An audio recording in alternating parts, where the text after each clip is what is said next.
एकीभावं गतियो मया यः स्वयं कर्मबन्धो घोरं दुःखं भवगतो दुर्निवारकरोति तस्याप्यस्त्वयिनिरविभक्तिरुन्मुक्तये चेत् जेतुं शक्यो वतिनतया को परस्तापहेतु। बोले वादिराज मुनिराज की, आचार्य गुरु विद्यासागर जी महाराज जी की।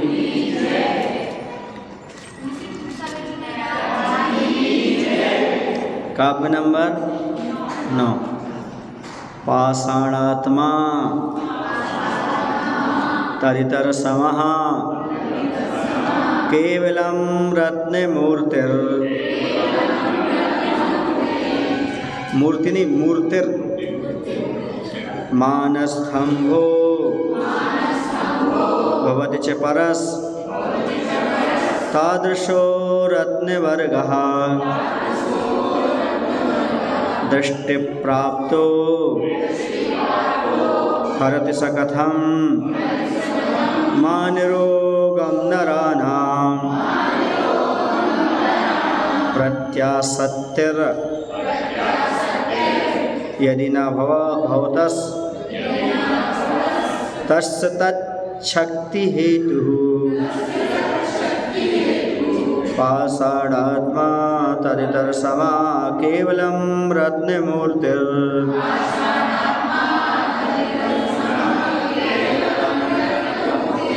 मानस्तंभो भवति च परस्तादृशो रत्नवर्गः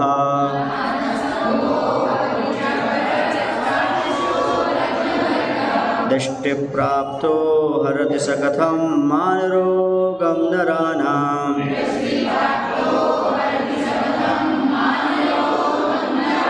प्रत्यासत्तिर्यदि न भवतस्तस्य तच्छक्ति हेतुः।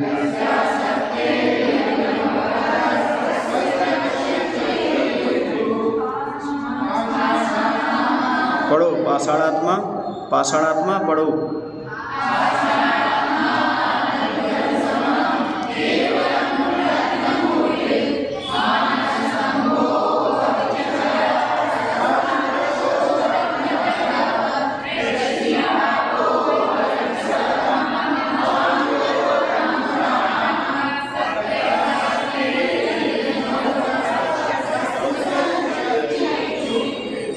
हे देव सुनो, पाषाणात्मा, पाषाणात्मा माने पत्थर रूप।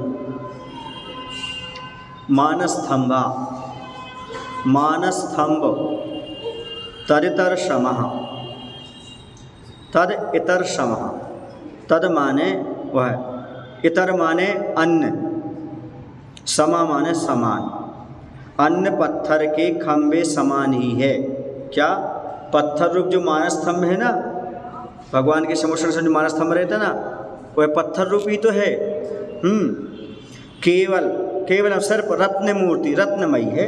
कैसा है वो? परंतु सुनो कुंतु परारत्न वर्गा, दूसरे रत्नों का समूह वैसा ही है। ऐसा होने पर यदि आप कह रहे हो कि मानस्तंभ में कोई विशेषता है, तो मैं कहता हूँ जैसे अन्य पत्थर है ऐसे ही पत्थर है। आप कह रहे रत्नों के, तो अन्य भी दुनिया में रत्न है ना। तस् उस मानस्तंभ की तत्शक्ति हेतु, वैसी शक्ति में कारण स्वरूप भवतः आपकी प्रत्याशक्ति, निकटता ना होती। प्रत्याशक्ति माने निकटता, भवतः माने आपकी, सा वह मानस्तंभ दृष्टि प्राप्त, देखने मात्र से। दृष्टि प्राप्त माने देखने मात्र से ही नरानाम, नर माने मनुष्य, और बहुवचन में नरानाम माने मनुष्यों की, मान रोगम, मान या अहंकार रूपी रोग को कथम हरति, कैसे हर सकता है? अर्थात नहीं हर सकता। कह रहे हैं भगवान मानस्तंभ के पास आने पर जीवों का मान कषाय गल जाता है, अहंकार गल जाता है, सम्यक दर्शन की प्राप्ति हो जाती है। जैसे किसको हुई थी? इंद्रभूति को। और क्या बन गए वो? गौतम गढ़धर बन गए। तो कह रहे हैं अकेले मानस्तंभ से नहीं होता ऐसा। किससे नहीं होता? क्योंकि यदि आप कहो तो मानस्तंभ पत्थर का है, आपको रत्नों का है, कोई कहता है रत्नों का है, तो रत्न तो और भी होते हैं, लेकिन उसमें से शक्ति कैसे आई मान रूपी रोग को हरने की? तो कहते हैं आपकी समीपता के कारण आई। यदि आप समीप में ना होते तो मानस्तंभ मान का रोग नहीं हर सकता। समझ गए ना? ये आपकी समीपता से आई, अर्थात आप मेरे समीप हैं तो मेरे भी रोग को आप समाप्त कर दीजिएगा। आई समझ में? हाँ, जो अपूर्व शक्ति आई भगवान के कारण आई है, यानी हमारे भगवान कैसे अपूर्व शक्ति को देने वाले हैं, अपूर्व शक्ति के दाता हैं हमारे भगवान। क्योंकि जब उस पाषाण में इतनी शक्ति आ सकती है तो हम तो पाषाण आत्मा हैं, हाँ पत्थर दिल हैं, तो हमारे अंदर भी तो कुछ ना कुछ आएगी भगवान, नहीं आएगी क्या? आएगी। इसलिए यहाँ पर कहा जा रहा है कि हे भगवान, पत्थर रूप मानस स्तंभ अन्य पत्थर के स्तंभ के समान ही है, सर्प रत्नमयी है, परंतु दूसरे रत्नों का समूह वैसा ही है। ऐसा होने पर भी अगर उस मानस स्तंभ की वैसी शक्ति में कारण स्वरूप आपकी निकटता न होती तो यह मानस स्तंभ देखने मात्र से ही मनुष्यों के अहंकार रूपी रोग को नहीं हर सकता था। समझ गए ना? हाँ, यानी भगवान की समीपता से एक मानस स्तंभ में क्षमता आ जाती है कि आदमी का मान स्तंभित हो जाता है, इसे उसका नाम मान स्तंभ है। क्या है? मान स्तंभ माने खड़ा रह जाए, वहीं गल जाए, वहीं कहीं रह जाए, आगे ना बढ़ पाए, उसे बोलते मान स्तंभ। क्या कहते हैं उसे? स्तंभ माने खड़ा रह जाए, किस आदमी का मान वहीं खड़ा रह जाए, उसके आगे ना बढ़े, उसको छोड़ दे, वो क्या है? मान स्तंभ। समझ गए? अब आगे चलते। हृद्या प्राप्तो मरुदपि भवन मूर्तिशैलोपवाही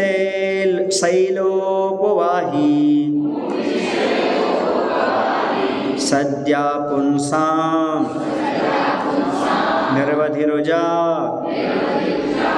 धूलिबन्धं धुनोति ध्यानाहूतो हृदयकमलं यस्य तु त्वं प्रविष्टस् तस्याशक्या कयः भवने देवलोकोपकारः हृद्या प्राप्तो मरुदपि भवन मूर्तिशैलोपवाही।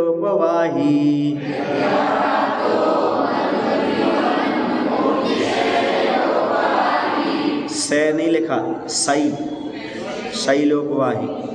हृद्या प्राप्तो मरुदपि भवन मूर्तिशैलोपवाही।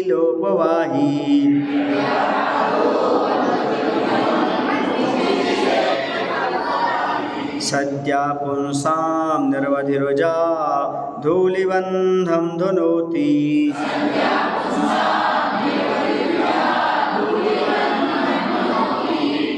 ध्यानाहूतो हृदयकमलं यस्य तु त्वं प्रविष्टस्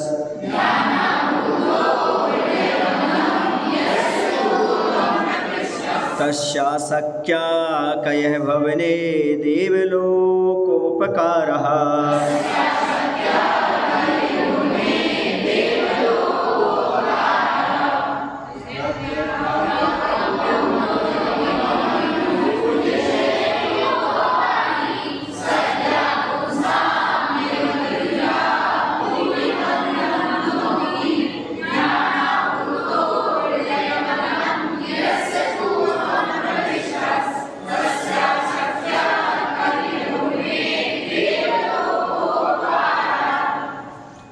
कह रहे हैं, हे देव, हे स्वामिन, जब भवन माने आपके, भवत नाका ता हो जाएगा तो भवत बनेगा, भवत आपकी, मूर्ति माने शरीर, शैल माने पर्वत, उपवाही माने बहने वाली, उप माने होता है पास में, वाही माने बहने वाली, आपके पास बहने वाली। हृदय माने हृदय को अच्छी लगने वाली, मनोहर, मरुत, मरुत माने हवा, अपि माने भी, प्राप्तः सन, प्राप्त होती हुई, पुंसाम, पुंसाम माने मनुष्यों के, पुरुषों के, निर्वधि, निर्वधि माने अपरिमित, रुजा, रुजा माने रोग रूपी, धूलि बंधम, धूलि के संसर्ग को, सद्यः माने शीघ्र ही, तत्काल ही, धुनोति, धुनोति माने धो देती है, दूर कर देती है। तू तब ध्यान आहूत, ध्यान के द्वारा, आहूत माने बुलाए गए, तुम आप, यश जिसके, हृदय कमलम, हृदय रूपी कमल में, प्रविष्टः प्रविष्ट हुए हैं, तस् उस पुरुष के, यह भुवने, यह माने इस, भुवन माने संसार में, कहा कौन सा, लोकोपकारा, लोगों का उपकार, अशक्या अशक्य, नहीं करने योग्य, अर्थात कोई भी नहीं। क्या अर्थ हुआ? हे भगवान, जब आपके शरीर रूपी पर्वत के पास से बहने वाली मनोहर हवा भी प्राप्त होती हुई पुरुषों के अपरिमित रोग रूपी धूलि के संसर्ग को शीघ्र ही दूर कर देती है, तब ध्यान के द्वारा बुलाए गए आप जिसके हृदय रूपी कमल में प्रविष्ट हुए हो, उस पुरुष को इस संसार में कौन सा लोगों का उपकार अशक्य है, नहीं कर सकता, अर्थात सारा का सारा कर सकता है।